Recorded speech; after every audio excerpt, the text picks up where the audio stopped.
Ladies and gentlemen, boys and girls, children of all ages, the Pots and Pans Network brings to you its tag team champions of the world.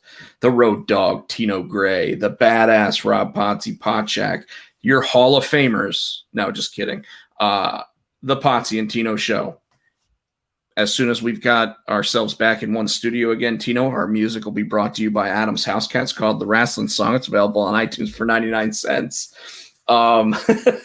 But as of right now, Roy Cooper still has us in two different buildings and two different places, and I don't know what those caterpillars on top of your head are doing, but I think they're going to combine into like a giant woolly willy one, like the mustache. I was looking at those things too. It was about time for me to get those things trimmed up. Really, you trim them? I don't trim them. It's been a while. Like every 6 months, every 6 months, I'll go to like a salon or something, and I'll let them wax them. But I only let them do it every 6 months because it hurts like a bitch. 6 months, it just kind of shape them up. Or sometimes I'll let Nicole. She'll tweeze them. She'll pluck them. But the grow teeth's coming in good. I think I'm gonna start going to the barbershop and let them professionally kind of edge it up or something. But did you just call it a grow tee? My goatee. Oh, I thought you actually said grow tee. Oh yeah, I need to grow. But that's the only thing I can grow. My beard comes in like I have mange when I try to grow a beard. It's just spot. But I can manage to do a goatee. So, and then I might get tired of it and shave it off. I can never shave my mustache off again, because my wife might divorce me. So Tino, I'm gonna have you read the comments, because I'm manning the banners tonight. So if you see anything in the chat, don't hesitate to go ahead and bring it up. But like usual, we've got to go ahead and start with a segment we created, not Ron the Truth Killings. We like to call it "What's Up With You?" Well, he kind of is a little more. He has a little more a bigger stage, so I guess I would say he created it. But we know we created that. Yeah, we started that one. So not much. I said this past Saturday I had my show in Clayton. It was a pretty good show. So the funny thing about that show is the bar owner who I played that show. Hey, first. So our boy T-Zone, Mr. Helios, he said, hey, first. So yes, you are the first one on the show. We're just now getting started. Welcome, Terrence. Welcome. I think he actually just sent me a picture showing that he is watching the show right now. That's cool. I think when we're able to get back when the whole Cooper thing goes, we've been trying to get T into the studio with us. We can all three be there. So I think that'd be cool to do that one night. And I still like to either do a pay-per-view or even like our boy Shavar said, if we can do where we're all just watching a pay-per-view live and stream it live, like as it happens on our show here, and it just give us our reactions and our comments as it's going on, I think that'd be awesome too. Well, you and I were actually talking about this Sunday doing like a Zoom where it would be like a watch along almost. And I wouldn't have a problem opening up the Zoom to other people being able to join in the Zoom with us as we watch the Royal Rumble. I'd be okay with it. That would be actually pretty cool. So if you guys are down with it, I noticed that we had 3 or 4 viewers in here a minute ago. If you're down, so are we. I mean, I don't know what time it's supposed to. Is it a 7 o'clock start time, 6 o'clock start time? And if we decide to do that, I might. Really? That's my daughter. She's FaceTiming me, and I'm in the middle of the show, so I'm about to kill her. I owe everybody a drink, and I'm about to text her and be like, you know what night it is. She must be in trouble. She FaceTimes whenever she's doing something. But doing a show. Exclamation. Anyway. But Possible train. Oh, Terrence says he's putting the Rumble on 3 TVs at his job. The only problem that I have with that is I'm spoiled. I like to have sound when I'm watching. I don't like watching it with no sound. So I guess we'll have to ask Terrence, are we getting sound? If we get sound, you might be able to get me and Tino out there for it. Although I really do like the idea of doing a Zoom watch along. But that's what I was saying. If we decide to do that and it does make it, I might make the trip and we can do it live at Rob's place. Or if we have sound, I doubt we can do it live at we can't do it live at Terrence's place, but now you want to do it here. I mean, it's 7 to what? It's like 3 hours. It might be 6 to 10. I don't even know what time it starts, but I might do that. I have to talk to the boss, make sure we don't got anything going on. But I might do that. I mean, they've limited the amount of matches that are actually part of it, and I know we normally talk about other stuff, but obviously with being Royal Rumble week, this is the road to WrestleMania starts here. So I by the way, folks, Tino wants to be off here by 9:30 tonight. He's got some stuff going on tomorrow, so he's got to be off by 9:30 Eastern Standard Time, even though he's drinking a giant energy drink. I mean, that's almost as bad as drinking what I am, man. I'm drinking a truly lemonade over here, and by the way, this has no carbs, no sugars. Is that the cherry limeade? Yes, sir. It's the black cherry vanilla. Oh, that's black cherry vanilla. See, I like the cherry limeade one. I do too. My favorite is the pina colada. I've never had the pina colada. Oh, you gotta have the pina colada. But my my trainer got me on these. So this is no soda. So this is me not drinking sodas, but I've been drinking water all day. So I want something with a little taste. And that reminds me. I'll be right back. I'm gonna go get something. I want you to continue to talk to the crew, and I'll be right back. Okay. So wherever you sit, T said wherever we sit, you'll turn the TVs up. Just can't put it on the loudspeakers. So would we be able to hear it off the TV, or still be kind of loud in there? I hadn't even been in there on a Sunday night to see what it sounds like. So what are your Sundays like? So all right. I was just asking Terrence if he said that wherever we sit, he'll turn the TVs up. You just can't put it on the loudspeaker. So I was asking him how loud does the TV get? Will we still be able to hear it over, everybody else around us? Right. Now, what did he say? He hasn't answered me yet. But because I just asked him. But if we do Zoom, we don't necessarily have to do. Well, we will have to do it through the StreamYard. I was trying to figure out how we do Zoom. How will we do it? You just have to bring a laptop, and then. But will we able to still all the stuff we have here that we normally do? It'll just and how will we be able to put it on our YouTube, Twitch, all that stuff? You know what I mean? Maybe. I mean, it depends on if we were doing it from Ruckus, it would depend on whether or not we had a decent enough internet connection, which probably means no. But if we're doing it from my place, then yeah, because I'd bring the computer downstairs with the camera and everything. Actually, we could probably even just use the camera right on the front of the laptop. And go with that if we wanted to. Put it on the table right there in front of us and we'll watch it on the TV. Mm-hmm. Yeah.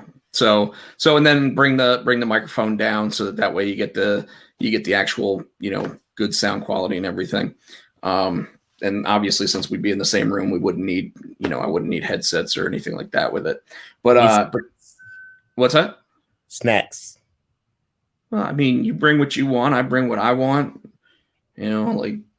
However we want to do it. I'll be just getting back into town because I'm going down to South Carolina from Friday through early Sunday. So I'll be coming back Sunday, driving back up and be up for Royal Rumble. But Tino, you were just talking about how your trainer has you on something, right? So I wanna go ahead and point this out. It's called Unify Okay. Multi GI 5. And what this is supposed to do, Makes you poop. from our friend Randy Jackson from American Idol. Oh, really? That's what I was going to say. From dog, what's up, dog? Exactly. So he actually fully supports this product. It's a supplement that is supposed to have probiotics and all that other stuff in it. Now, no, it's literally like this is the size of a scoop. Okay. You pour 1 scoop into 8 ounces of water a day, and it is supposed to fix your digestion, get you pooping correct. But more than anything else, he said that based on everything that he did in terms of trying to figure out how to get your stomach right and everything else, this is supposed to actually fix little holes in your gut so your gut doesn't leak out into your body, causing fat and fat growth. But he also, if I'm not mistaken, I think he had a surgery. Like he had to bypass. He did, but apparently his failed. So he was gaining weight back and everything. And he started doing all these other nutritionist things and trying to figure out what you're supposed to do. And he found that there's like some sort of root that you can like chew on, and it helps you lose weight and everything because it regulates everything in your body, like your sugar levels and everything else. And he said, but I didn't like chewing on roots every day. So I started looking up nutritionists and everything else. And they made this. Now, it's not cheap. So I'm not going to tell everybody they should go out and buy it, but started it yesterday, took it today. We'll see if in 2 weeks, like they say, whether or not it'll actually like clean my gut for me. So you do it once a day. So is it supposed to be a meal supplement? You take it instead of a meal, or it's just it's literally like drinking a glass of strawberry lemonade. Oh. So it only has 15 calories, so it's not like it can be a meal supplement. Where'd you get it? I ordered it online. I thought you got like GNC or something. No, but if enough people end up buying it from online, it'll be in GNC before too long. But it's basically like $1 a day. So I figured, what the heck, I'll try it. We'll see where it goes. But so Tino, you got to do a show this week. What was up with that? Yeah, so I got to do my show this past Saturday, and there's 2 clubs in Clayton, North Carolina that my friend Dave owns. And so this was his other club. Now, 2 weeks ago, so this is one of his older bars. It's called the First Street Tavern in Clayton. And then his newer bar is called Cork and Untapped. So I played Cork and Untapped in the afternoon, like 2 to 5, a couple weeks ago. And there was a group of ladies there, and it was one of their birthday, and so we just had a blast. And there was also a young couple there who I was talking smack like I do when doing the show. So fast forward this past Saturday, and I'm setting up and I'm playing, and I'm looking over at this table to my left. And I'm like, that looks like that couple. I'm like, but no, because last time I saw the wife, she was drinking wine. And this time they were just drinking like beers out of the can. I'm like, so no, that might be, but it looks like the husband, but he's got a ball cap on. So I'm like, no, I'll keep playing. Well, 2 of the ladies that were there from that birthday party a couple weeks ago end up showing up then too. And they came around the corner and they recognized them, like, oh, that is them. So it's like kind of a reunion. So in this little area where I had, once again, it was party time, and I was supposed to play like 6 to 9. I ended up playing till probably about 9:15, 9:30. Just and then hung out afterwards with them and had a few drinks with them, just laughing and cutting up and joking, and they're getting my schedule and coming out. But so it ended up being I had a blast. So it was fun. Haley had come home this weekend, so I got to spend time with her again. And then Saturday went. So last weekend when Haley was home, her phone was acting up, so we got her the new iPhone 12. And so Nicole's phone had been acting up, but she does not like change. So I'm like, you need a new phone. You need a new phone. Finally talked her into it. Finally, I'm like, dude, if you trade your phone in, they'll give you, X amount of dollars, and it'll take money off the new phone. And it finally clicks. She goes, okay. So yesterday I went to AT&T store, ordered her because they didn't have the 256. Because they never do. Nah. So and then she wanted like the it's like Pacific blue color. So ordered her. She's going to get the 12 Pro Max like I have. So it should be here Thursday. So she's got a new phone. So everybody's got a new phone. So then Matthew, who will be in middle school next year, he starts 6th grade. So when Haley started 6th grade, because they're in middle school now and they're doing extracurricular activities and things, we got her a phone. So case like because she was doing volleyball and all this other stuff. Right. And so, hey, can I stay after the game? Hey, come pick me up this time. Well, now my son, who isn't quite as mature at this point as my daughter was, swears up and down, well, Haley got a phone, he's going to get a phone. So this fool has been online, and he's decided that he is going to get on his birthday, April 26th. He's already told his sister the iPhone SE, the little one, which, unbeknownst to him, it's like $400. I was going to pay it off and get it. But he's all, this is the phone I'm getting. I'm like, whoa. You mess with me, you'll get a flip phone. And I don't know, like your grandmother has. I'll get you a flip phone. And I'm that kind of asshole that'll do it. So we'll all have iPhones, and his little ass will have a damn flip. You can give him one of these. Just the random phones that I got in my desk. You can just get. They don't even turn on anymore. Just give him one of those. Be like, this is what you get, boy. You know what? We could probably even put it in a box of an Apple SE. That would be hysterical. Yeah. So that's pretty funny. So I made a purchase this weekend. Oh God. See, that's what happens when you get extra money. You got too much money now for your own good, by the way. It's tax time, so I was like, tax returns, everything else. I'm going to treat myself a little bit, and I expect Joe Biden to give me $1,400. So you've been treating yourself a lot. You've got what do you got now? A printer. You got these headphones. You got the golf club. You got the microphone. Well, hold on. I bought the printer. I bought a microphone. I already had the headsets. Oh, okay. Yeah, I already had that. I did, however, buy a driver, and then after so this week the Xbox.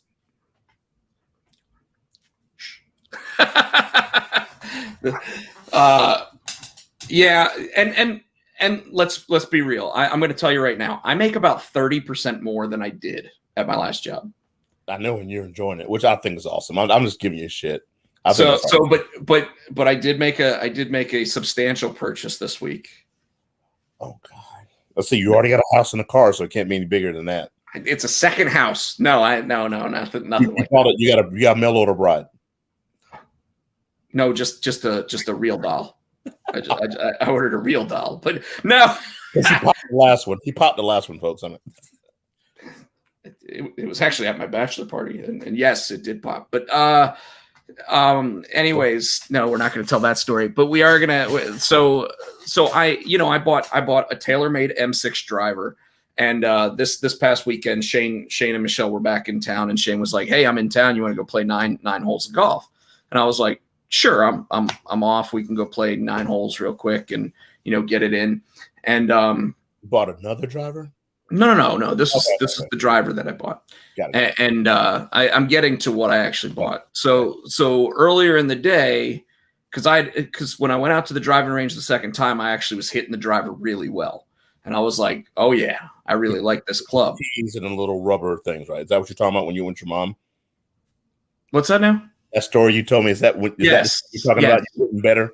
Yes. However, Shane and I went out. We played 9 holes of actual golf, and normally with my old driver, if we were playing 9 holes, we would use his first shot 6 out of the 9 times. So that's not good. That means we didn't use mine, right? Right. So this time we went out and we used mine 7 out of 9 times. Yeah. Yours are better than his. Oh, it is, but it's newer, right? But earlier in the day, I sat there and I said, man, I really want to buy myself a set of irons. So I was like, I'm going to go out and I'm going to buy a set of irons now.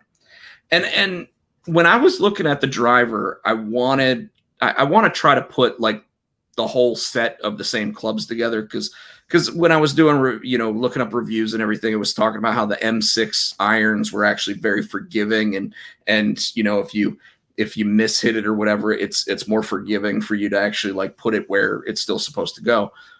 But when I tried to buy them, they were like $600, and I was like, the whole kit. Well, this is just for the irons. So you'd still buy the 1, 3, and 5 wood separately, and then you buy your irons. But it was like $600 just for the irons. And then I saw them one day for like $500 or like $550, and I was like, man, that's a good deal. So I asked our buddy Chris Edge, and he was like, yeah, man, that's a really good deal. You ought to jump on that if you can. And then I talked to Shane, and Shane was like, well, why don't you come down here and play golf instead of go out and buy golf clubs? And I was like, well, because you still need the new golf clubs at some point. I've been playing the same set since I lived with Fubar, so I mean, just imagine how long ago that was, right? So I was like, okay, I think it's time to go out and get them. And so I was going to go with the newer set that they just put out called the Sims. And the Sims are like $700, and I'm like, because I can't find the M6s anymore. So I was like, oh, I guess since I want to stick with TaylorMade, I'm gonna have to go up a set. Well, Shane told me to check out this place called Global Golf, and it's actually like a reseller. So it's pretty much people that play with a set of clubs each year, and then they trade them in and buy the new set when they come out. Mm-hmm. So I ordered a set of M6 irons for like $470. Oh, yeah. And that includes shipping. So, I mean, like a lot cheaper than what I was expecting to spend on them. Cause just 2 months ago when I started looking at them, they were like $700. Then they were $600. And so, but I got them for $470. So I was like, yeah, I'm going to jump at it this time. Where are you going to get your woods? What's that? What about your woods? You going to get your woods too? So I don't typically use a 3 wood or a 5 wood, so I think I can go a little while without them and just use the one that I do have in my set already. But I mean, if I find a good deal, who knows? But as of right now, it's the same thing with my putter. Doesn't come with a putter, but like I already have a putter, so I don't need one. And I'm actually pretty good with the one I've got. It's starting to rust because it's 20 years old. So anyways, so I bought a set of clubs and I'll get to try them out hopefully this weekend because they should be here hopefully tomorrow, so I can actually take them with me down to South Carolina this weekend. That's cool, man. Yeah, I'm pretty excited because I actually like playing golf. So it's nice. No good. Couple other things. I've been doing a lot of sketching and stuff recently. So I don't know if I showed this one on one of these shows or not, but is that one of those with the glow in the dark ink? That looks like the glow in the dark ink. No, but it is a gray sheet of paper, so I'm using white as one of the inks to add a different color to it. And if anybody checks out my Instagram, they can see a bunch of the different drawings. I did a Ghost Rider that came out really cool using the gray paper and then the white ink on it. You did a Space Ghost. I did. That was pretty cool. I gave him the really big big jaw. That one I actually gave to a buddy of mine. He the guy that runs Ultimate Comics Raleigh, Daniel, I gave it to him because as he was looking through my sketchbook, he was like, oh man, I really like Space Ghost. And I was like, here you go. And I just gave it to him. So he was like, are you serious? Like, yeah, you can have it. But now it's one behind you. What's that now? My favorite covers. The one behind you with the Nightmare on Elm Street theme where Nancy's in the bed and Frederick's got the claws over her. That's awesome. Yeah. That's my favorite covers of the junior high horrors. Yeah, that I actually have a t-shirt with that one on it. Because I liked it so much.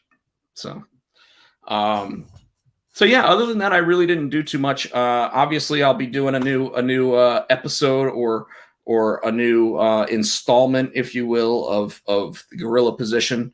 Probably. Oh, I was saying, what's new this week? What is it going to be this week? What is your? It's gonna be who could show up at the Royal Rumble. Okay. Because I think it's important that we joke around with and play around with the idea of who could show up. Terrence in the chat, by the way, said Olberg needs to go, and then said that Joker is hot. So he wrote that, and I'll show it to everybody one more time. And by the way, Tino, I was at Ruckus the other night, and I was doing a live stream of me drawing, and I completed a Wolverine and the Ghost Rider in like 30 minutes, and it was surprising to me at how fast it was, because I was waiting for people to say, "Oh, is that a time lapse?" And no, I was just going, and I just my buddy Billy Parker, who worked on Junior High Horrors with me, along with Eric, has constantly told me, "Potsy, you should just be like quick with your art, because when you sit there and you just do a quick sketch or whatever, it's so cool.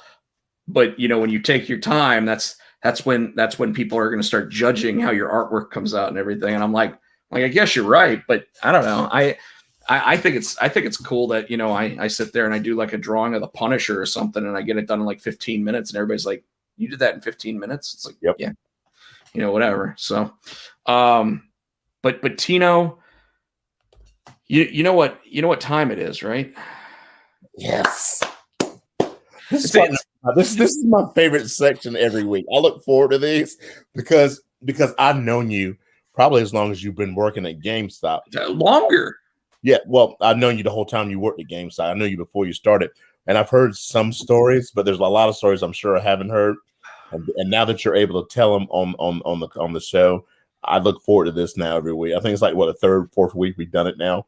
Yeah. Well, at some point I'm going to end up running out of stories, right? So, but this week's story is going to be a little bit different. It's not going to be about anything that I lived through or anything like that. I think it's really important to talk about what's going on with GameStop right now. Okay. And anybody who has been paying attention to Wall Street has seen that the GameStop stock price has gone from April of last year at $2.87 a share to today at 9 o'clock this morning, jumped up to $153 a share. Why? What's going on? So staying home? What's that now? Is it because of coronavirus, people are staying home playing games more? No, it has nothing at all to do with GameStop. It has nothing to do with it. You want to know what it has to do? Okay. So in September of last year, a guy by the name of Ryan Cohen started buying GameStop stock. Okay. He is most famously known as the former CEO and starter of Chewy, the pet food company that is all online ordering.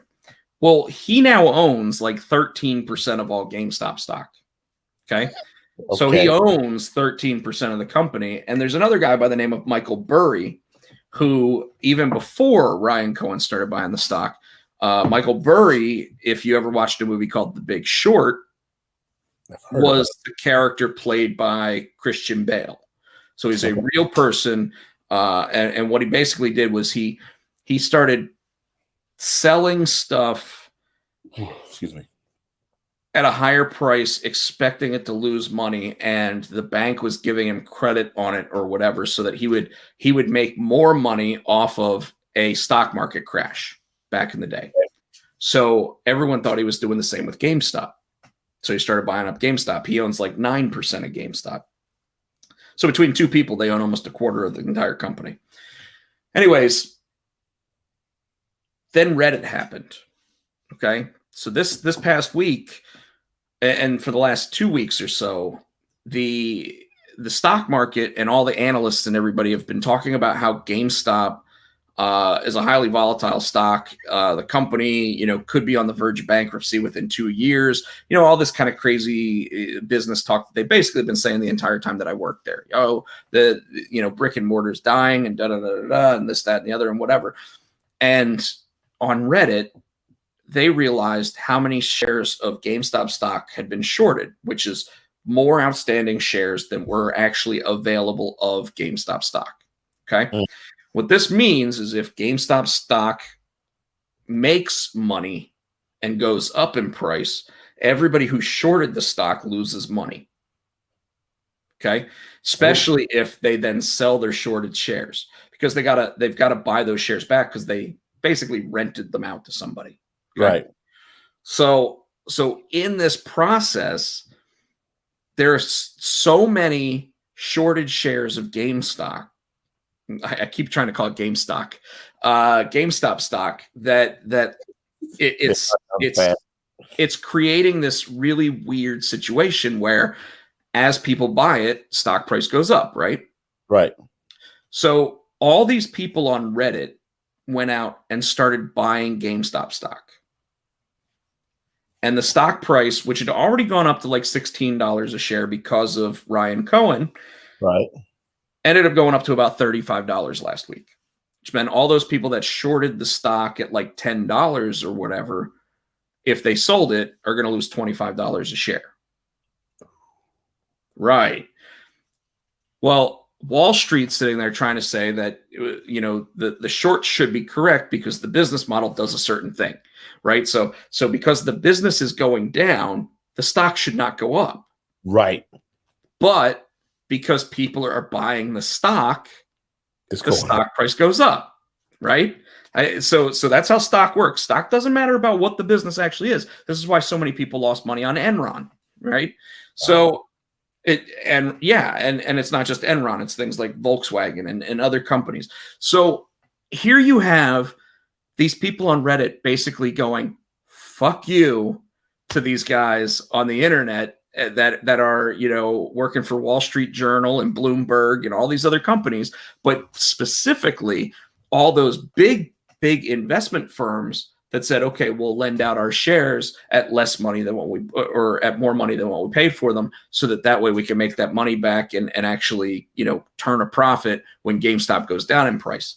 But instead, it's creating this highly volatile situation where today the open price of GameStop stock was $65 a share. Okay. In like an hour and 15 minutes, it went up to $159 a share per share. Now, remember, last April, $2.87. I almost said it. Almost said Well, you might as well. Fuck. Because I'll tell you, I said it because last year, wasn't I telling you we should buy about 100 or 1,000 shares of GameStop stock at this price? Because 100 shares at $2.87 really isn't going to hurt the pocket at all. No. And I just never did it. And I felt terrible when it hit like $9 again, because I was like, man, I'd have made 3 times my money back, right? Damn. It was 75x, Tino. Now, granted, as soon as it hit that $159, it dropped. It was like watching Roller Coaster Tycoon, okay? Yeah. Because it went whoop, and then it just went swoop. And they had to halt trading on GameStop stock multiple times because there was so. Just to give you an idea, when it went up to like $65 a share last Friday, the average holding time for the stock was like 9 hours. Okay. So people were trading it every 9 hours, which is very fast. Okay. Like people normally hold on to stocks for days, weeks, whatever. Today, they were trading it every 8 minutes.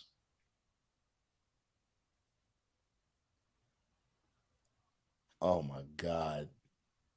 Yeah. So I do know some people that got in at about $40, ended up selling a bunch of it for $110. Then they were like, okay, I'm not going to sell it all because maybe it'll hit $150 again, and I'll make more money off it. But they had a stopgap in their account to where if it dropped below a certain amount, it would sell at a certain, and so all of their shares sold, but they turned at least double the profit. Amazing. Now, it's not over. Okay, because the stock went all the way back down to like $76 a share today. Okay, at this point, 3, we're buying. What's that now?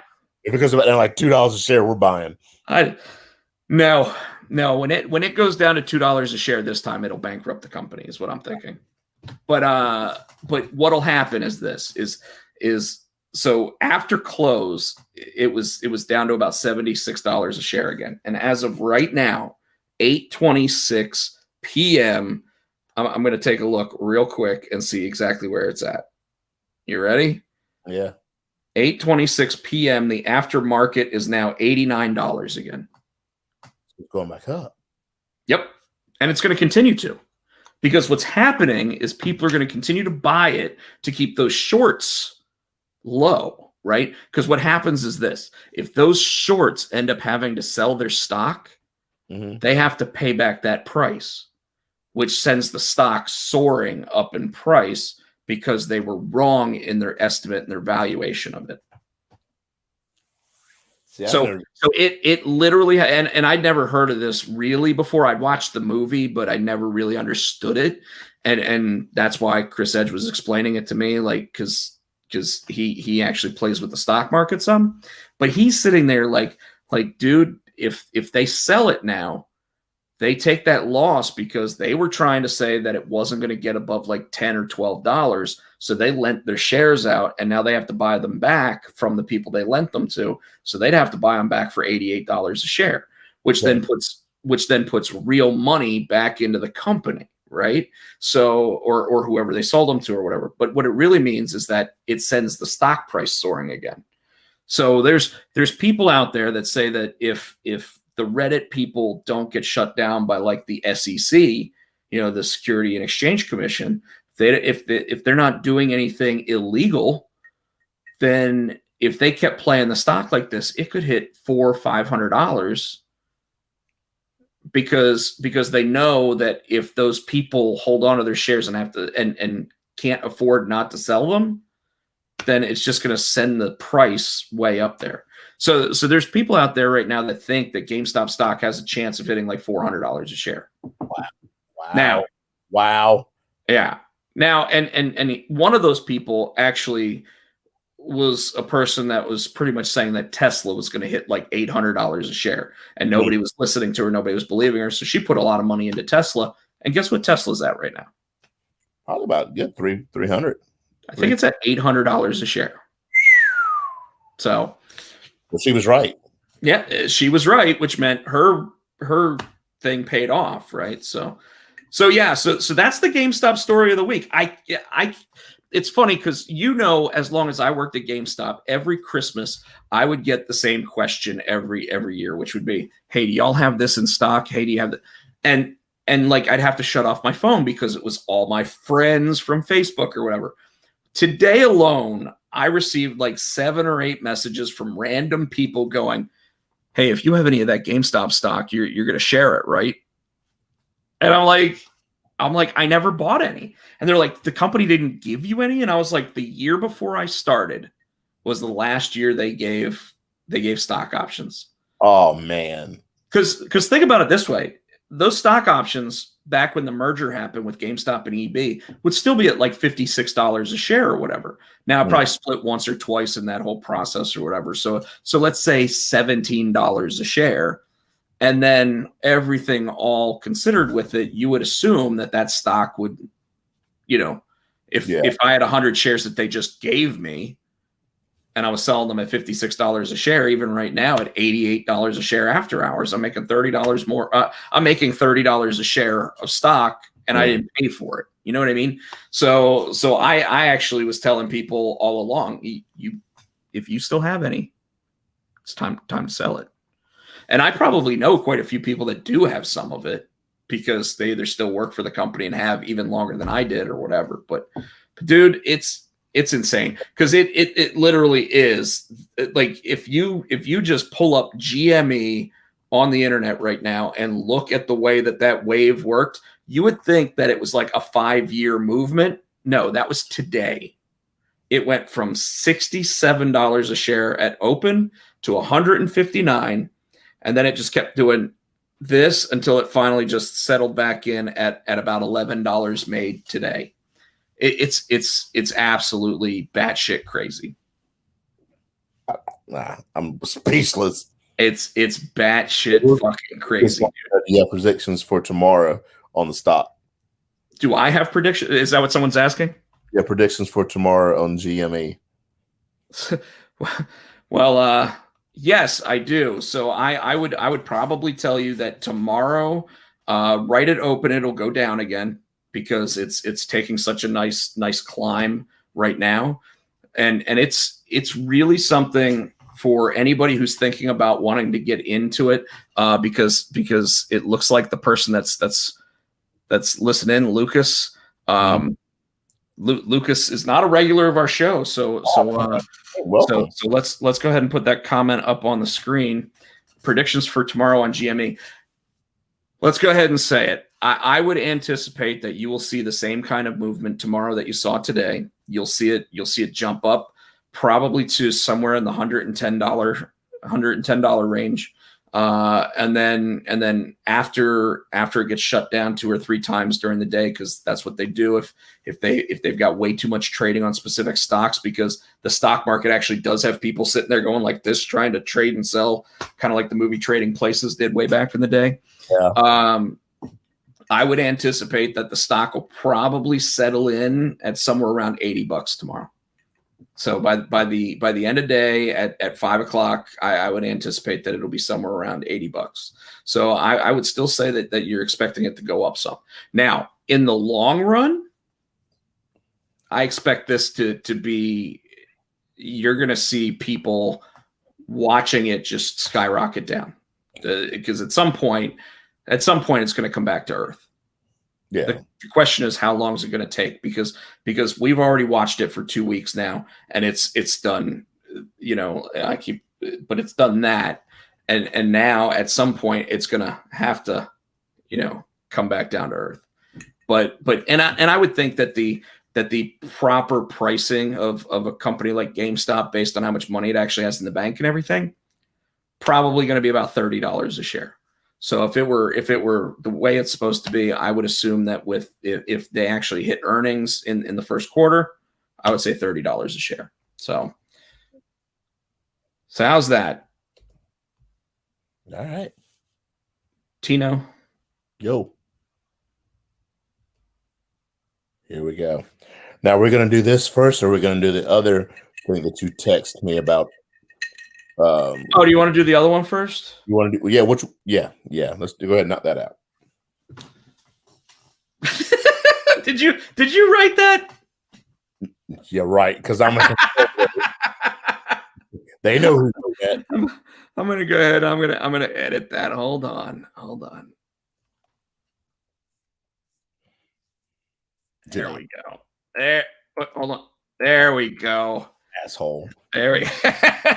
So, announced this morning, and I thought this would have actually sent the WWE stock in a positive turn, but it didn't. This actually negatively affected WWE stock, and this isn't going to be a stock show or anything else, but I am going to say that their stock started out at $56 a share, and then by the end of the day, they were down to about 54.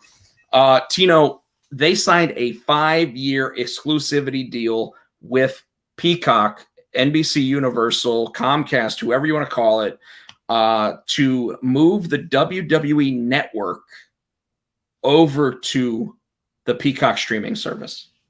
And it makes sense because, as you know, NBC is the parent company of USA, who WWE's been dealing with for years with Raw and now NXT. So it kind of makes sense. I texted you earlier.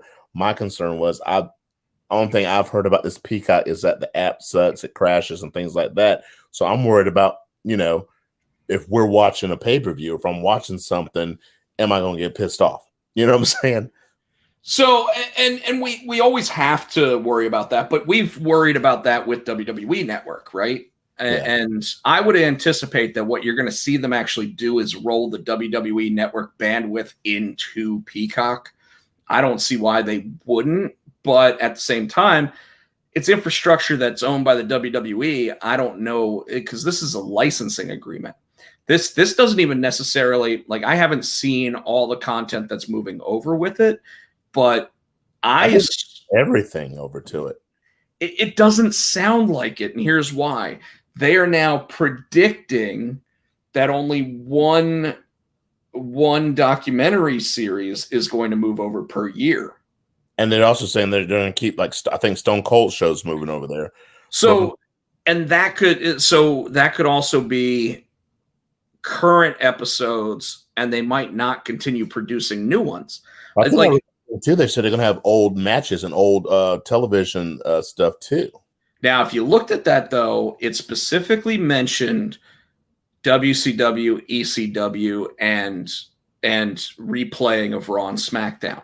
So it does not say anything about like everything that WWE had been doing recently, which was buying up like Evolve's library and buying up the ICW library. And well, if all that's on the network, I'm assuming, and you know what to say when you assume, but I would think that they would want to keep all that and to roll over with the WWE network into Peacock. Well, and that's what we just don't know. Like right now, what we know is that you'll be able to get Peacock for $4.99 a month with commercials, or $9.99 a month without commercials, and in that process, you'll get all the pay-per-views, NXT and NXT UK. This also makes people worry that we're not going to have NXT on USA anymore, and here's why. Universal also announced that they're closing the NBC Sports Network, which is where on Wednesday nights they show Hockey Night in America. Okay. So if they're no longer going to show that on NBC Sports Network, where do you think they're going to move it to? You think they're going to move it to USA? Considering the ratings for hockey have been increasing and the ratings for wrestling have been stagnant, it makes sense. Well, I mean, that really doesn't matter because before they moved to USA, they were on the network anyway.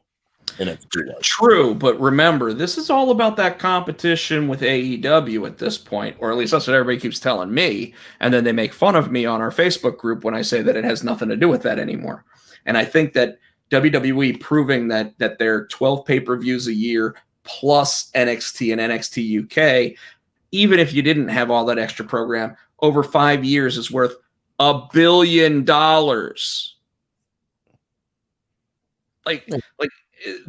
That's literally the new programming they have, because the other stuff that they talked about is stuff they've already produced. The only new show that they mentioned was that WWE Icons, which is supposed to start later this month. So by the time it comes to that Peacock network, it will already be not through the first run, unless they push it back now. You know what I mean? Mm-hmm. So everything else, Stone Cold podcast, the Undertaker's Last Ride, all that stuff's already there. So it's reruns at this point. Yeah. Now, granted, the difference is this.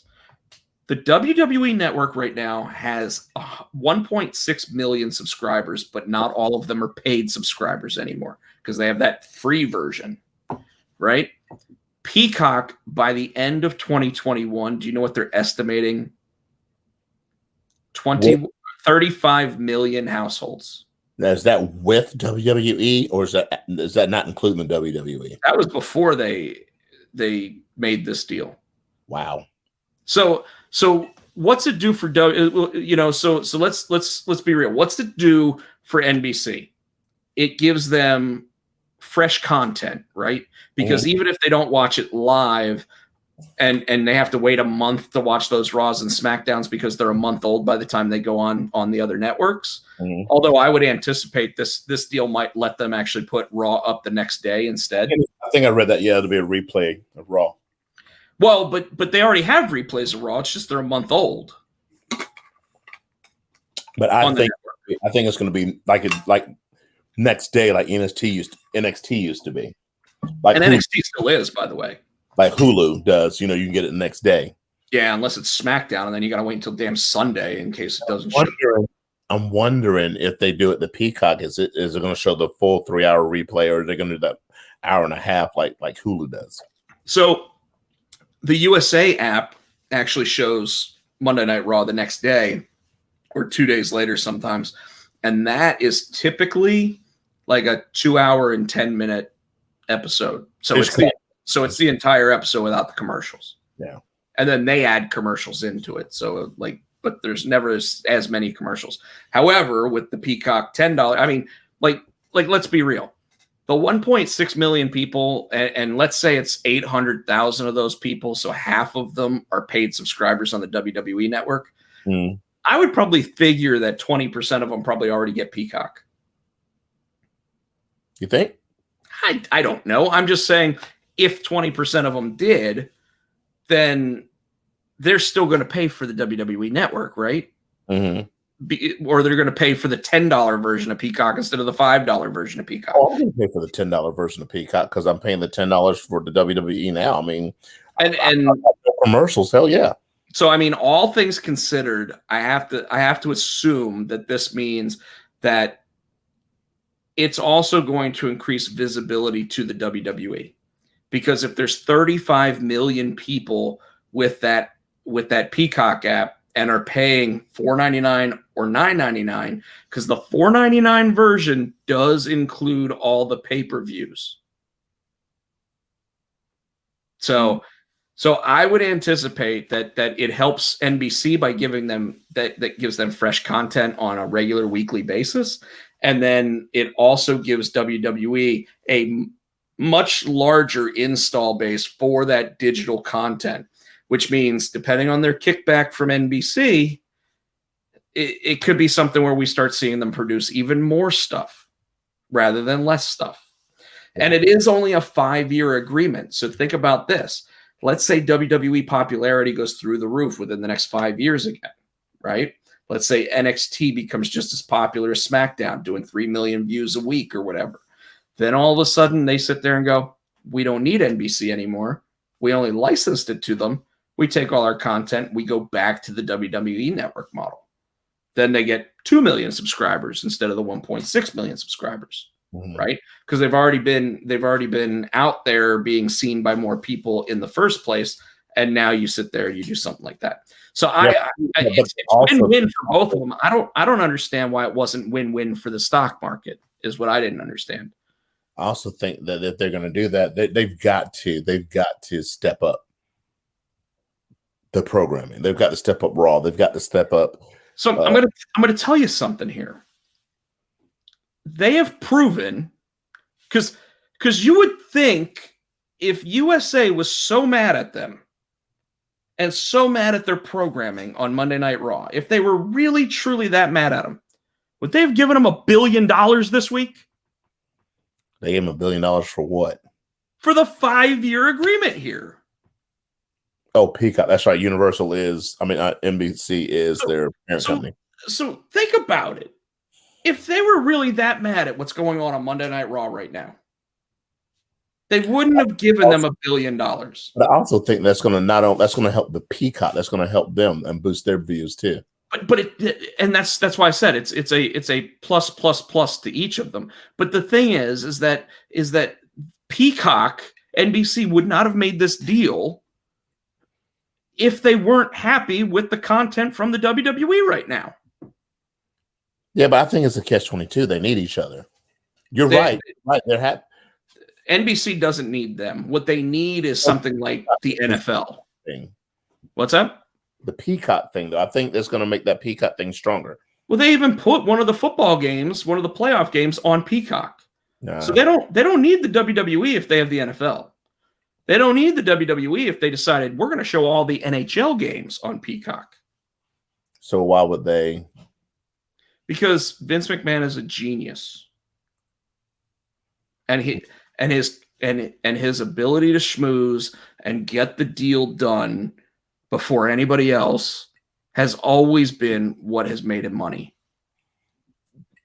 And he proved it again right here. This whole thing with Peacock, like, Like, are you telling me that the NHL isn't going to sit there and have some sort of streaming rights with their next contract?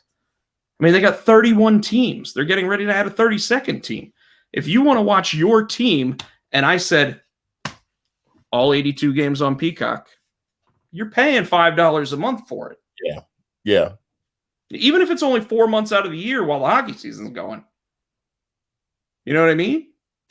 Like, you're going to do it if you're a hockey fan, especially right now because you can't go to a game. Yeah.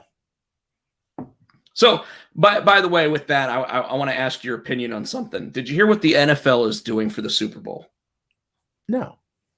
So for the Super Bowl, by the way, congratulations, Tom Brady. Congratulations, Patrick Mahomes. You've got the GOAT and the Bill and the kid going up in the Super Bowl. But the NFL announced this week. The NFL announced this week that 7,500 healthcare professionals that were vaccinated are being given free tickets to the Super Bowl.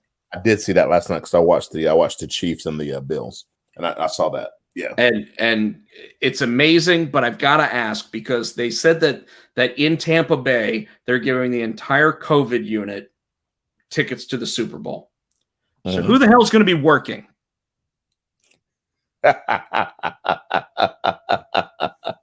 Someone's going to draw the damn short straw. Good point. Good point. You know, but amazing of them to do such a thing. Well, you see too. I know you don't watch Raw, but last week they've announced the next, I think, 3 WrestleManias, and this one this year is they're trying it again in Florida. No, they're not trying. They are doing it, but it is a 2-night event, and it will be using the Thunderdome. So again, it won't be any live people there. Don't know, because now that the NFL announced what they did, and it's also in Tampa Bay. So Vince, you think Vince will follow suit? I think Vince will figure out a way to move the Thunderdome to like different sections, and they will put people in 6-foot areas around that because there is nothing like a live crowd. Now they're not doing it for the Royal Rumble because it's too soon, and obviously the NFL kept it very close to their chest when they announced that they were doing that. But there are probably enough people right now that by March will be vaccinated in the healthcare profession to be given that kind of option. Or I could see something like them doing Make-A-Wish or whatever and having kids in the audience or something. I could totally see them doing something. I don't know if they'll do Make-A-Wish because you gotta keep in mind too. They got some of those their immune systems down. So that you know what I'm saying? I get what you're saying, but I still think that they're going to figure out a way to do something that will incorporate like Connor's Cure or something like that if they're going to try to put people there. Now, I do want to go ahead and say, as one of my first Royal Rumble predictions, I think that the Royal Rumble is actually going to be a lot more interesting than it has been recently.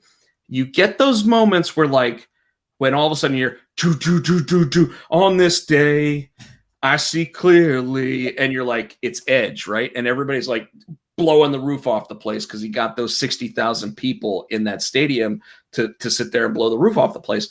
But could you imagine where every time that they go to count down, that Thunderdome thing is counting down from 10? Yes. So it immediately goes off the people and goes to the 10, 9, 8, and then as it gets to the 1, and you see that logo come up for the wrestler. Yeah. If it's someone like Edge, or it's someone like Booker T, or who? Becky, like for the women's role. Or Becky. yeah. Oh, Becky, boom, and it just says the man, or Ronda Rousey. Yeah. Like it's like that imagery. Yes. Is just going to be freaking awesome. Shut up, T. What did he say?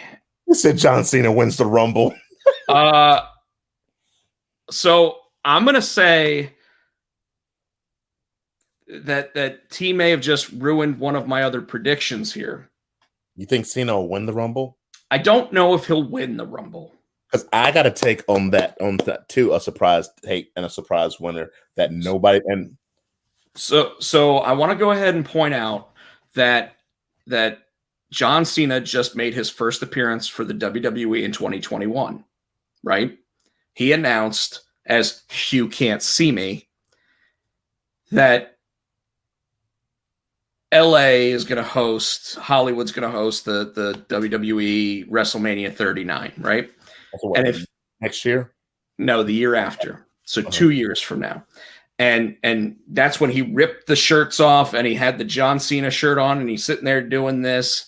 And he's like, if you want some, come get some. And I think, Tino, I think John Cena is in the Royal Rumble. And not only do I think he's in the Royal Rumble, I think he makes it to the final 4, maybe even the final 2. And then and what's going to happen is it's going to set him up for a WrestleMania match as well. So my hot take on that is something we've been talking about over the past 6 months. Surprise entrance. Same thing you said. They do the countdown, and it gets to 10. It goes dark. If you smell, and The Rock wins the Rumble to go face Roman. Yee. So Roman said this week or last week that he wants The Rock at WrestleMania 39, which is the one in Hollywood. So he wants it 2 years from now. He's not going to hold that belt 2 years. He doesn't have to hold it for 2 years. I want to go ahead and say there we go with that. Yeah, I was going to. I really like the idea of Daniel Bryan winning the Royal Rumble. I think it's 5 years too late. I think that the build, it's the one thing on SmackDown that I've not been happy with. You gotta throw AJ in there. I would rather see AJ Styles win it. Yes. And I would rather see him go up against Roman Reigns, but we all know how he feels about Paul Heyman. Yeah. So I don't see that happening. I do see the possibility of Goldberg beating Drew and Drew ending up in the Royal Rumble. I don't like it. I see it. Kind of irritates me. I see Braun. What about Braun? And there was my other one. I don't know if he'd win the Royal Rumble, but he is going to be a surprise entrant because he's been gone since November, and he has been all over social media with his nipples pierced. Like them shits are just shiny, man. They're just shiny. But no, Braun is in the Royal Rumble. Like there's like the only way they keep him out of the Royal Rumble, there's 2 ways that they keep him out. Number 1, he's in a fuck ton of trouble in the company. That's number 1. Or number 2, he's legit injured and can't participate. So here are my surprise entrants for this year's men's Royal Rumble. Are you ready? Mm-hmm. Number 3, Braun Strowman. We already said it. Number 2, Mark Henry. Mm-hmm. And number 1, I forgot who I was going to say. No, Booker T. See those 3 being in the Royal Rumble this year. I see a returning Kofi Kingston. Okay. He's got a broken jaw, even though he was on a podcast and actually talking. But go ahead. I agree with you with Braun Strowman. He was on my list too. And a third male surprise. I mean, he did it last year. He could do it again. I think Edge. So I do think Edge is coming back, by the way. I think that although he did say that at 48 years old, it's a lot harder to repair a tricep than it was when you were 28 years old. But no, I think that he's been held off TV for this long. I don't think they're going to push him against Randy Orton, but I wouldn't be surprised because Vince likes to go for those big names against big names. Don't be surprised if Edge throws John Cena out of the Royal Rumble and then we get John Cena versus Edge at WrestleMania. And they already had a few years ago. But they haven't given Edge any of the guys that he says he wants to wrestle. He wants to wrestle AJ. He wants to wrestle Johnny Gargano. He wants to wrestle Adam Cole. He wants to. I think he even said that he wants to wrestle Angel Garza. And yet we're not going to get Edge versus Angel Garza unless he signs a deal that forces him to work 50 matches a year because Angel Garza isn't gonna draw ratings against Edge. It just doesn't matter. So I would think that we get something like that. However, Andrade, I would not be. He'll probably be in the Rumble. So will Angel Garza. I would not be upset if we got Edge versus AJ Styles. No, that'd be an awesome match. In fact, they started leading to it at last year's Rumble when Edge threw AJ Styles out. And I think AJ could carry. I'm not saying the Edge needs to be carried, but I think I think you're I know what you're saying. I think that what you're trying to really say is that Edge will shine against AJ Styles. Like Edge he's already proven that after 8 years there wasn't as much ring rust as everybody thought, yes. Right? And the fact that he wasn't wrestling every day also meant that his body was holding up until his tricep gave out. Yeah. But I think you're absolutely right. I think that AJ versus Edge would shine, and it would also be two of those guys that all along you had hoped there'd be that dream match that the two of them could come together and actually make something happen. And I completely agree with you. I think that's something that I would like to see. And that's for WrestleMania, but I would like to see them go at it in the Royal Rumble. What are the chances Brock Lesnar shows up in the Royal Rumble? Oh, he will, because his ass can't stay away. Does he have a chance to win? It depends on how many matches he's got on his contract now. It's probably a per match deal. Are you kidding? Okay. I also think that here are a couple other possibilities to show up to be in the Royal Rumble. You ready? I said last week, Rob Van Dam. Stand back. There's a hurricane coming through. I think he's actually working with AEW now. Even if it's only backstage. But if not, yes, he could show up. And then you said it last week, Tino. Nick Aldis. Yeah. I would love to see that. I would love to see Nick Aldis come back. And if he didn't, I think he's too big to go to NXT. But if he goes to NXT, I'd like to see him and I'm afraid I got some bad news. Go at it. That would be nice. In fact, I could totally see Wade Barrett being in the Royal Rumble. I also, since they always have 2 or 3 NXT folks that get that one night call up, I'm going to call it now. Adam Cole is in the Royal Rumble. I'm going to call Walter. Ooh, Walter would be a good one.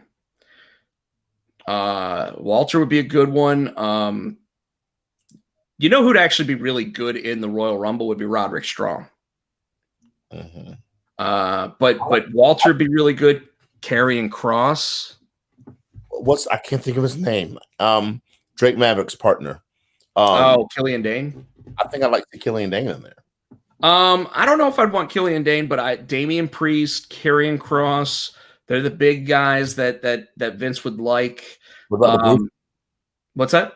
The Bruiserweight. Pete Dunne. Mae Young doesn't need to be in the Royal Rumble. What about Leon Ruff? Because they normally have at least one comedic moment in the Rumble. Then they would have to put in To the Moon. What's my boy's name? Cameron Grimes. They'd have to put him in. I think he'd Oh be God, I would hate that. I would hate that. comedic thing you're talking about, though. Yeah, but okay. Now let's go to the women's side. Rhea Ripley. Rhea Ripley's in the Rumble. She's gonna make her debut. I wouldn't be surprised if she wins the Rumble. If we don't get Becky and we don't get like Ronda or anybody else like that, and folks, if you're in the chat, go ahead and chime in here too. But I'm gonna say right now, if you don't have Becky and you don't have Ronda, Rhea Ripley's got to win that damn thing. She's been doing nothing but putting people in NXT over for months. You're going to say Tessa Blanchard? Fuck you, Rob. I hate you, Rob. How'd you know? I mean, she's one of the top damn it, how you took it out my free mouth. Agents.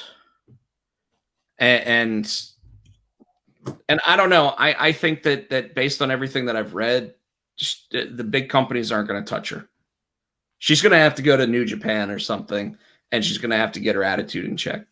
Not even AEW is the first ones that said they don't want her right now, even though her dad's there. I didn't know that. I didn't hear that. Wow. Oh yeah, they behind the scenes, everybody's talking about her attitude. And ROH isn't going to touch her. Yeah. Probably. No, although I think that there's a high probability, because ROH right now has no one really talking about it, looking at it, or anything else. I would not be surprised to see men's or women's. I wouldn't be surprised to see Ring of Honor stars show up in the Royal Rumble. And because I know you don't watch Impact, I just thought of somebody, because I think it was either last week or the week before. James Storm. No. Did a buyout, and I think they're leaving Impact, because right now that's where the two new guys from on NXT. Yeah. But they actually signed deals. They were the Rascals. Yeah. But the one person that just left TNA, who I think would come in and run roughshod in the WWE, who just left TNA, Taya Valkyrie, John Morrison's wife. For those of you who don't know, that also brings up somebody else that could show up in the Women's Rumble, Melina. We saw her just a couple weeks ago. Okay, you want to do that? How about one of the beautiful people? The beautiful people? Angela. Yeah, I know you're talking about. Or Bubba Ray's girl. Yeah. Velvet. Yeah, Velvet Sky. Yeah. Talia Madison. I guess you could also have Madison Sky. Was that her name? Madison Rain. Madison Rain. Yeah, because it's Velvet Sky and Madison Rain. Sorry. Because she's no longer the Impact commentator. What happened to those? I noticed that last week. It was her and her husband, because she's married to what's his face? Josh Matthews? Neither one of them were there last week. And they announced that it was going to be Matt Stryker, who should actually have a commentary job. You know what that is, right? Folks, we just saw Tino's best impression ever. You're looking at the real deal now. Better get your sorry ass off the street. For those of you who don't know, that's D'Lo Brown. It's horrible. Player. Holla, player. So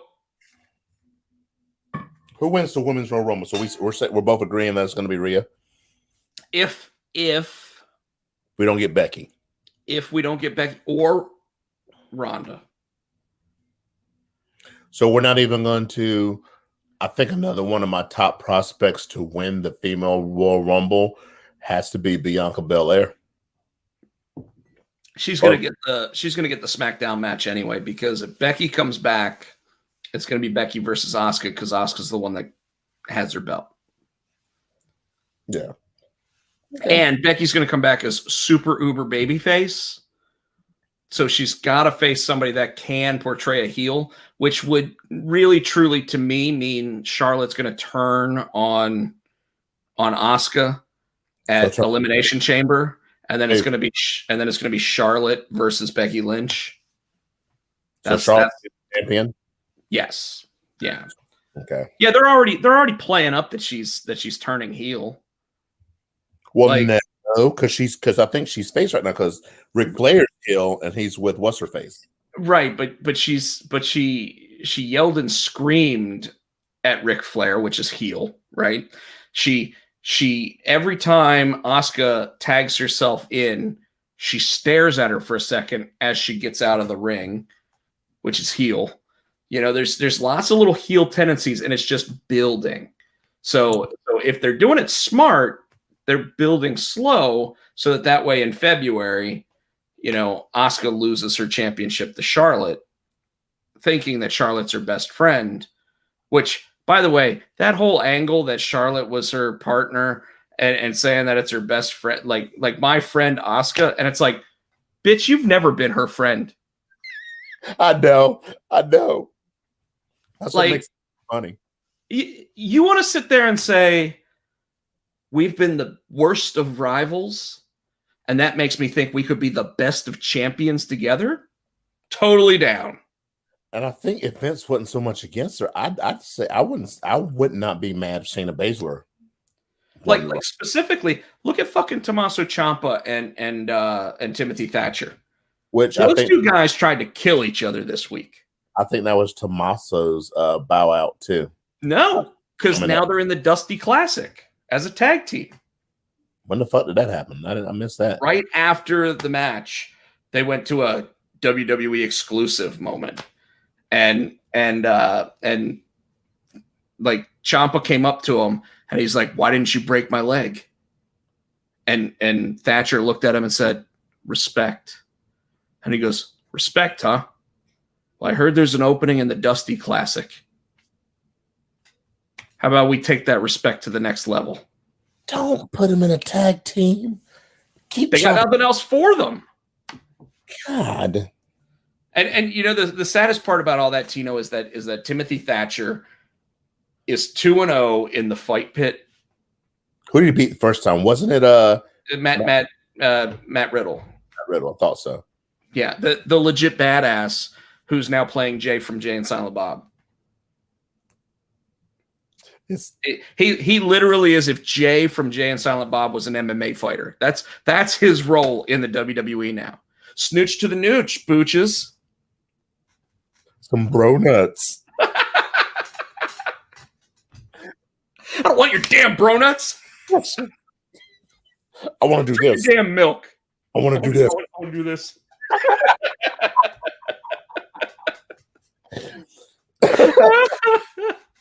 All right, so let's quickly. I didn't do a little banner for it, but let's quickly go through your favorite show last week. Did you like AEW? Because I'll tell you right now, I've listened to a lot of Busted Open.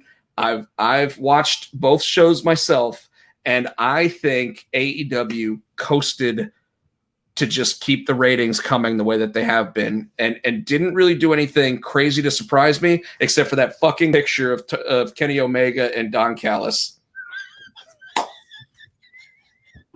Like, what's up with them doing like a Buff Bagwell impression in that picture? Like, and the abs and the pants hanging down. Well, and pulling the pants down, and then. Yeah, yet my man, I can't think who's from New Japan. Kenny's best. Not Naga. I want to say Nakamura. I keep wanting to say Nagamoto. No. Michael Nakasawa. I think so, but not a tablet, not an iPad. This bitch had a MacBook that wasn't even on, and then they took him to the dungeon. When they took Marvez to the dungeon, that shit was pretty funny. We got the butler. We got Charles the butler. Miro's my best friend now. You know, that story could be so much better. It could be. And I hate it. I hate it. Moxley came out. The new Stone Cold. I don't know what to do with Dude, Moxley. they built up that glorified jobber for 35 fucking minutes on that episode to have Moxley basically sit there and say, "Okay, Brooklyn Brawler, I'm gonna beat you." like what the fuck, man? What the fuck? I don't care if you're an AEW elitist or not. I'm telling you right now, motherfucker was a glorified jobber. A big ass glorified jobber. Like it literally is like watching WWE superstars on Saturday morning and seeing that one match where you get your favorite wrestler to come out and face the mighty Hercules. And you're like, well, Hercules is going down. And who did Cody face? Oh, he faced Mustache. Peter Avalon. It gave him that much trouble. Well, that's the problem with it. And what did I say just like 2 weeks ago when I was talking about Brian Cage versus Darby Allin? You got this nobody, 180-pound nobody mustache motherfucker going up against Cody Rhodes, who is supposed to be one of your top guys in the entire industry, and Cody Rhodes promises he's going to beat him in 1 minute. And what happens? He got distracted. He got distracted. Still should have beat him in 1 minute. Because that's what you promised. You broke your promise, Cody Rhodes. I think they're trying to... Ever since you got your last name back, you've been bullshit. Oh, damn. It's true. Tell me I'm wrong. You went there with it. Damn, you got I'm not wrong. Ever since he got the last name Rhodes back, he's sitting here like going up against guys that should be an over. And Arn Anderson should be ripping him a new asshole. But instead, Arn Anderson's looking at the Waffle House menu in his hand, sitting there trying to figure out what the fuck he's going to eat later. God, I sound like Jim Cornette all of a sudden. Explain to me Negative One's birthday. Should have been on AEW Dark. And putting Luther in the cake. I mean, it's a funny moment. Was it though? No. Okay. And then the not the cowboy, not James Storm. Adam Page. Adam Page. Turning them down and them having the banners come. That was actually very funny. Funny. You could tell that sounded like something that Chris Jericho had his hands in. And on the thing it said, he said yes. And then they're like, no. And then he took and speaking of Chris Jericho, we got the triple threat tag team match. It's a fun match. And I think that but suddenly Sammy Guevara is a glorified jobber. They were cheering for Sammy. Did you hear that? He got the most cheers. Well, of course he did. Now I think that this is probably we've talked about before, the slow burn to Jericho versus MJF. Now they're going to be a tag team and sort of get the champions. They're going to turn on each other. I mean, it's WWE formula. I think the plan actually is first to have Sammy Guevara leave the group and become a monster babyface. I think that's the first plan because he keeps losing to MJF. The young Eddie Guerrero, and he is. I don't know. Eddie Guerrero had about 60 pounds on him, but you know, like even on Twitter this week, MJF posts a tweet that says, "Hey Sammy, I hate to do this in public, but answer your phone." Wow. And that was like the best moment of the week. Wow. You know, like from him. But I don't know. I think you're right. I think that at some point it is going to lead to Jericho versus MJF. I don't think it's going to happen as soon as everybody thinks. I loved the name Sammy Hager. And then they had Sammy, and then Sammy Hager came on it. That made it the best. Oh, I forgot about that. That did make me pop. But I think AEW coasted this week. Yeah. I don't think they did anything super special to just draw me in and make me go, damn, this is the best wrestling I've ever watched. I don't know that NXT did either. Ciampa versus Thatcher. Not it. But But all night they led to that match. Yeah. Now, granted, that match probably wasn't as long as it needed to be.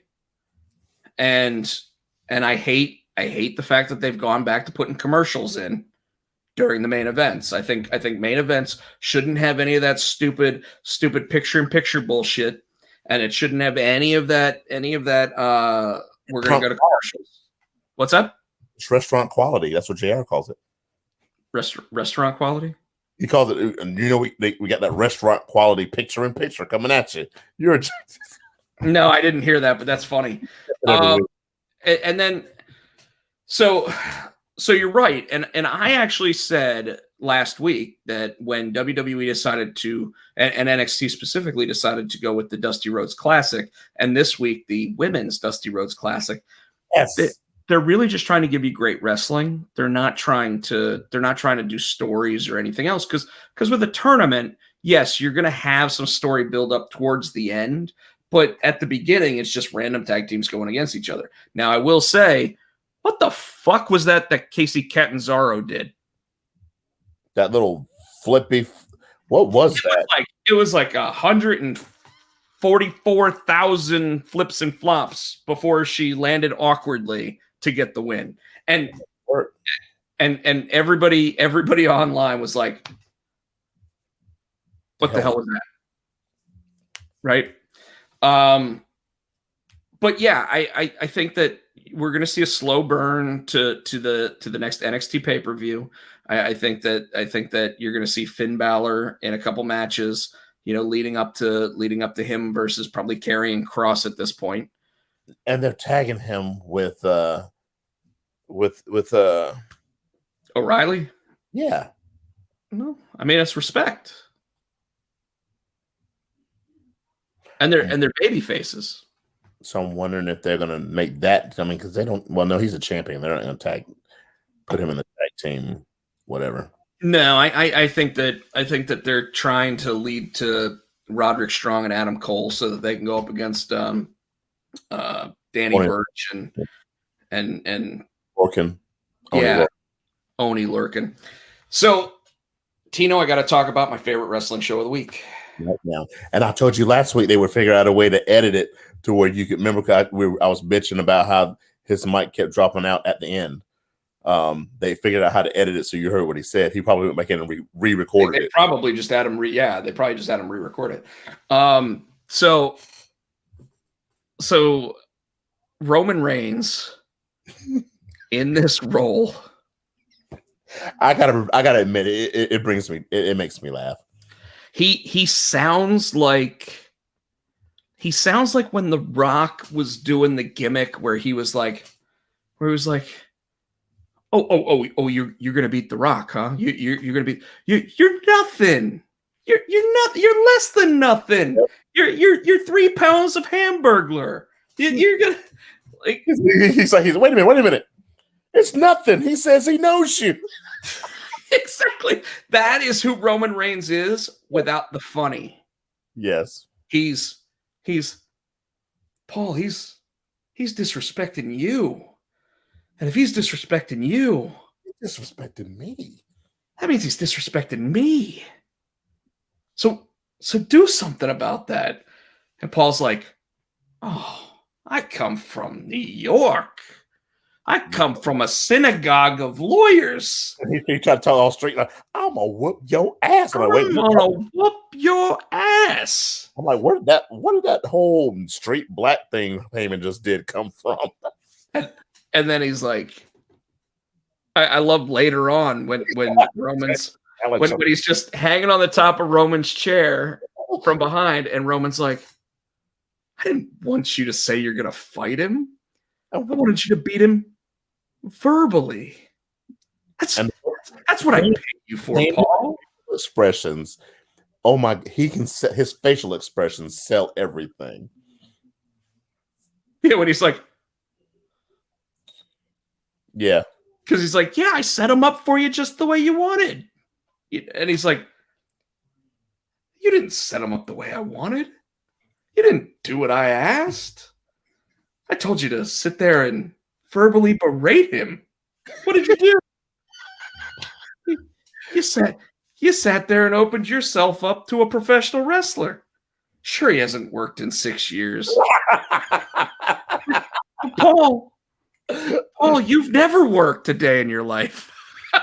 Like that's kind of what he was saying to him. And then, of course, to turn the gimmick back against Adam Pearce. Yeah. And everybody making them think, oh man, here comes Roman. Adam Pearce is about to get his ass kicked. And Adam Pearce actually tried to do something there. And what did they finally do, Tino? KO. But what did they finally do? They KO. let KO get one up on Roman.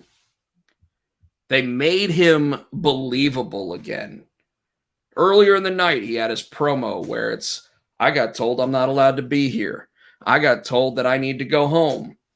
I'm going to talk about my family and how I can't give up and how I can't stop fighting and how I have to beat your ass now because you forced this on me. You brought up your family. I'm bringing up my family. The reason why I've got these initials on my knuckles is because they believed enough in me and they never got to see me do this.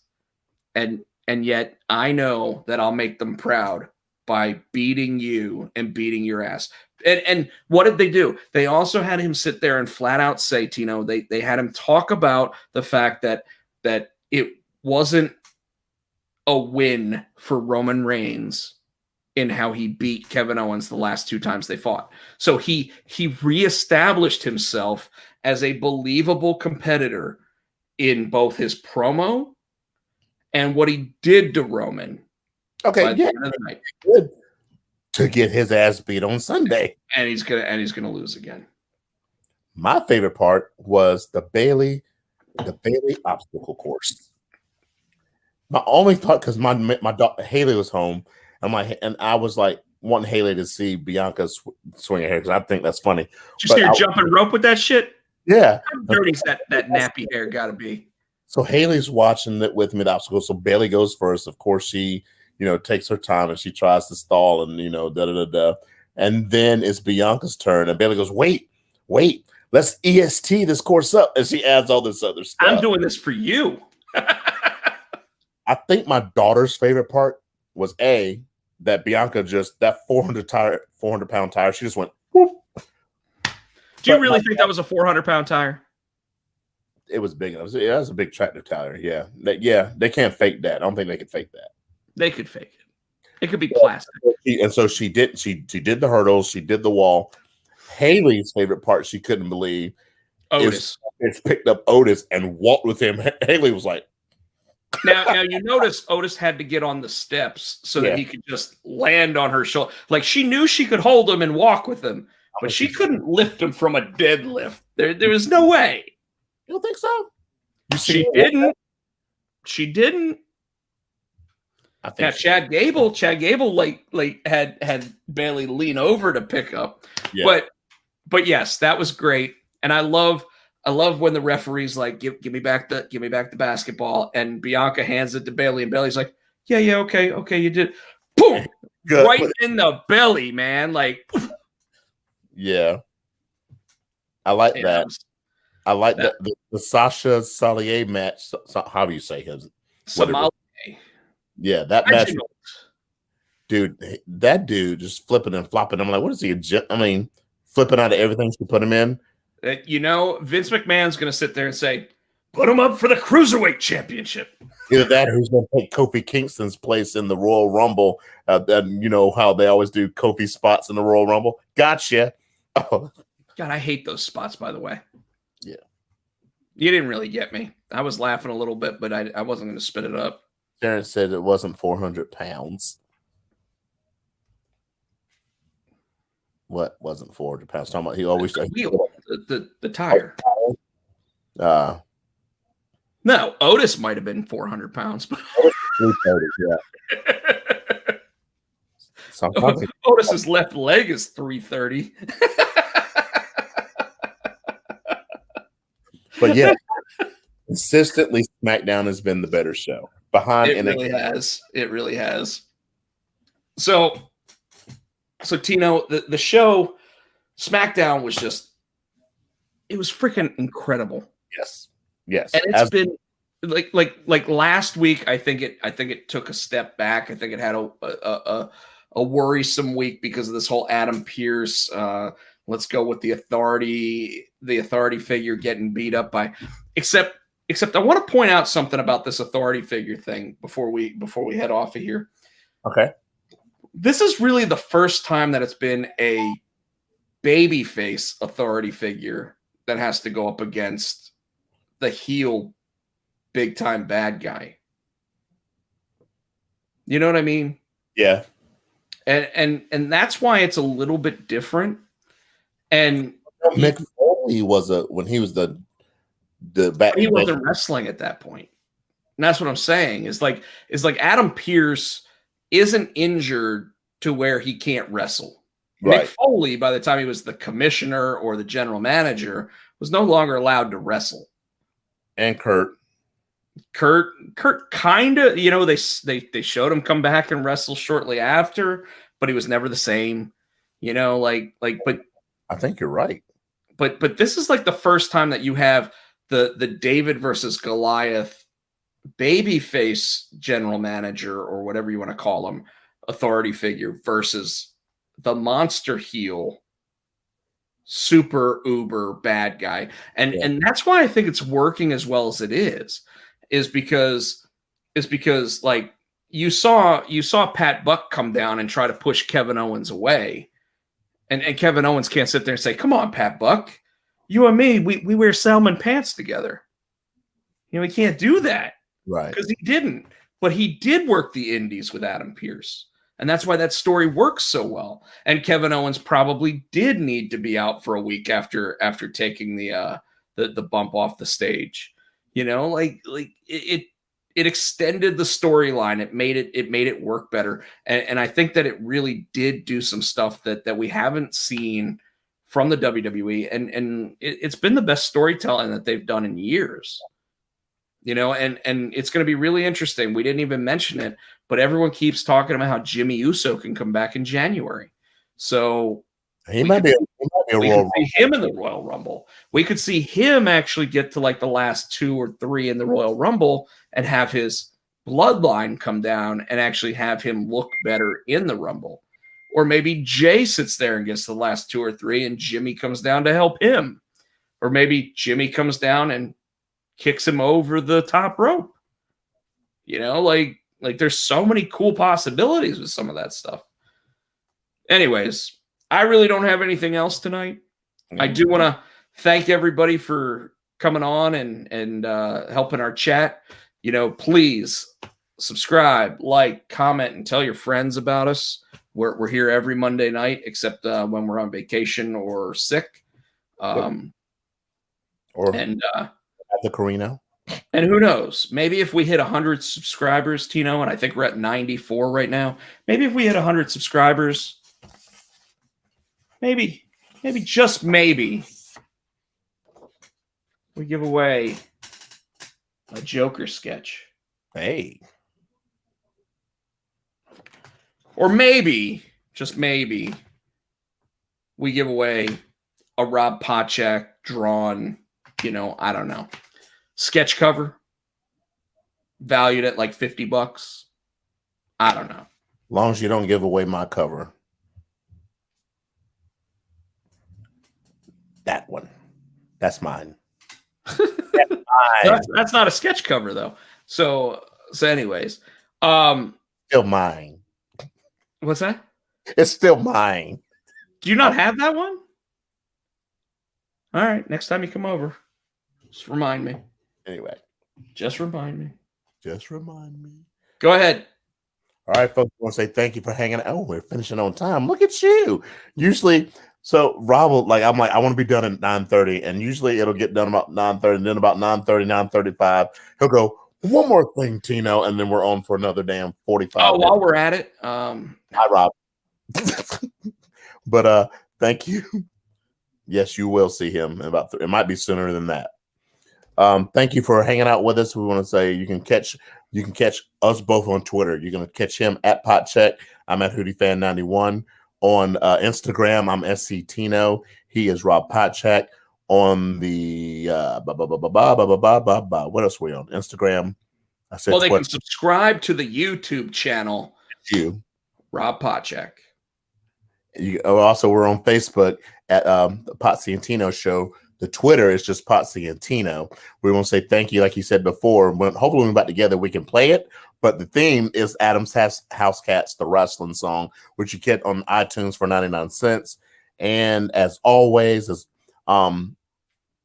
we keep an eye out. Possibly, we may be doing a watch along for the Royal Rumble this Sunday. If not, we will definitely be back next week.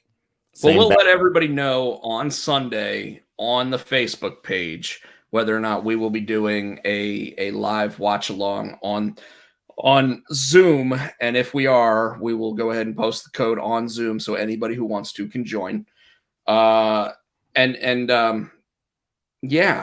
like I said, if we hit 100 subscribers after this episode, I'll give away some art. I'll even pay the shipping.